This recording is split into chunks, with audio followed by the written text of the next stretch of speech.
Time now for a full look at weather with Weather Authority Chief Meteorologist Dan Cianca. Dan, with these rising temperatures, it just makes me want to, take a dip into the pool, maybe head to the beach, some way to cool off. Think of your plants too. That too. Yeah, I mean, I've gone through this, as we go through the rainy season, I just don't water my plants. There's just no reason to. In fact, I have to unwater them sometimes because there's too much water in them. I'm guilty of that, yes. But this time, all of a sudden you go outside and all your plants are dry. So don't forget about your plant friends. You want to give them some love. Yeah, as we head into these warm next couple of days, because you haven't had to, they're low maintenance during the winter, but during the summertime, it's a different story. All right, let's TLC. Let's get to your live look from Domenico's tonight. Skies remain clear across the central coast tonight. If you watched our earlier shows, and I was talking about how the model was being aggressive by creating some cloud cover for us, well, it was, and it was wrong. So that's why, I guess, I still exist, and we don't always just have robots doing everything for us. So I can sleep tonight. And that's the good news. Here's our bigger picture. Rain across the Pacific Northwest, I should say the northern Rockies. Thunderstorms on the high plains. That system moving out of here. High pressure building in. We already saw it building in today. It'll continue doing that tomorrow.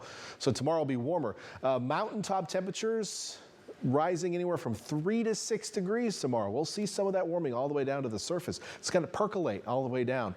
Maybe not so much on the coast. We'll probably be a couple of degrees warmer in some instances, but some inland areas may approach that 6 degrees warmer. That's going to be pretty toasty as we got into the upper 80s in some areas.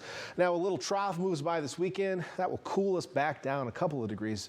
But here's the interesting thing. We're not going to see a lot of weird things going on this particular map, but the overall air mass temperature across California is going to keep rising even with these little speed bumps. So we might pause our warming and maybe go down a couple of degrees, but then when we go back up, we go up farther, and then we go down a couple degrees, and then we go farther. So it's just kind of like a stair step here, I think, as we head into next week. So what is really interesting is the ridge that's going to build over the western U.S. next week, late next week especially. We're going to be talking about heat in the Rockies. We're going to be talking about heat in the desert Southwest. We'll probably be talking about heat all the way up into like the northern parts of the country. So it's going to be very warm. We're going to be on the edge of that. So I do think we're going to get quite warm next week, especially inland on the coast.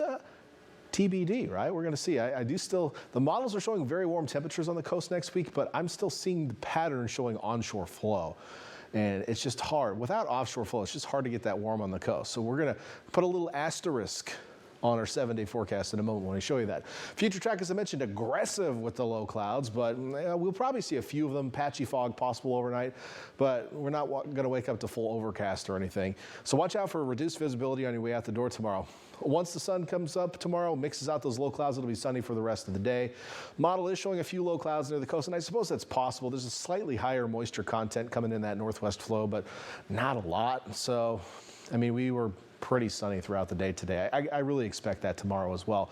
Maybe tomorrow night we see a faster return to the low clouds, but that's about it. Hey, how about the beach tomorrow? That seems like a good idea. It's been a while, right? Water temperature still not warm, not even tepid. So you're going to be dealing with that in the water. So maybe just sit on the beach and not necessarily get in to the drink. Temperatures on the beaches ranging from the 60s to mid 70s tomorrow. The warm spots will be on the north side of the bay. Santa Cruz beaches, Capitola beaches, A-OK. Aptos, Rio Del Mar, yeah, you're going to be nice. We'll have a northwesterly or onshore wind at 10 to 15 in the afternoon. Waves out of the west 4 to 6. UV index high, about a 9. I don't know if the number means anything. It's a 9 tomorrow. It's 11 is extreme, so we're almost up there. Temperatures, take a look at this. Boulder Creek 90. That you'll feel. You're going to feel that tomorrow. Your plants will feel that too. Remember, we talked about those plants. 79 in Scotts Valley, mid 70s in Santa Cruz, even 80s up at the summit tomorrow. Capitola, imagine yourself just sitting on the beach looking over at the Venetians. 73 degrees. Cold drink in your hand. I mean, it might be an imagination. It might be reality for you tomorrow. I hope it is. Low 70s, Aptos, Watsonville, Castroville, and Marina, still mild. You'll have the winds off the water, keeping you in the 60s. Mid 70s, Salinas, 91 in Gilroy tomorrow, mid 80s, Hollister. The peninsula, still mild. We're going to get you to 69 in Monterey. That's where you were today, so about where we were today, but mid 60s in PG. That feels nice. Down south, You'll see highs in the 70s and 80s, and in some cases 90s. How about 95 in Bradley and Parkfield tomorrow? Yeah, stay cool if you can. 7-day forecast revealing slightly cooler readings on the coast Friday, Saturday. Probably see a few more low clouds returning, maybe a bit of fog as well there. But yeah, the models are so warm with temperatures next week. That's the asterisk, okay? So I think we will be a little bit warmer. Will we see an average coastal high in the 70s? That's the tough part right now. I do still think we're going to have some low clouds. We'll have some wind. The flow will generally be out of the northwest, so Santa Cruz is going to be pretty warm next week, but don't necessarily count on it in places like Pacific Grove and Monterey. We'll keep you up to date on that. As we look at our inland forecast, well, temperatures will crash down to normal on Sunday, but then head well back above. In fact, we'll be looking at even warmer temperatures next week compared to what we're seeing tomorrow. Tomorrow looks pretty toasty. And of course, we want to give some love to our plant friends as well.